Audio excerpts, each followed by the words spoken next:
Hello guys, গতকাল নাগেশ্বরী বাজার থেকে একটা আনারস কিনে আনছিলাম 80 টাকা দিয়ে।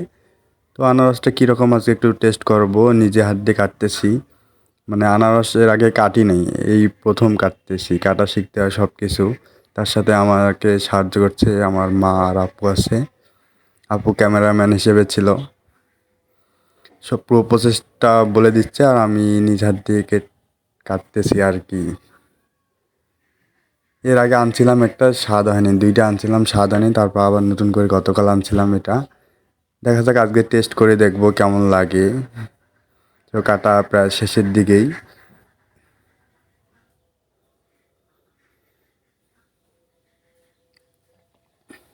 যদি ভিডিওগুলো ভালো লাগে থাকে তাহলে লাইক কমেন্ট শেয়ার করবেন এবং ফেসবুক পেজটা ফলো করবেন আর ইউটিউব চ্যানেলটা সাবস্ক্রাইব করবেন। এর ফাঁকে কাটা শেষ হয়ে গেল, এখন এইটুকু কেটে আগে খেয়ে টেস্ট করে দেখবো যে কীরকম মজা আসলে। মনে হচ্ছে যে স্বাদ আছে, তার কারণ কালারটা দেখতেই বোঝা যাচ্ছে।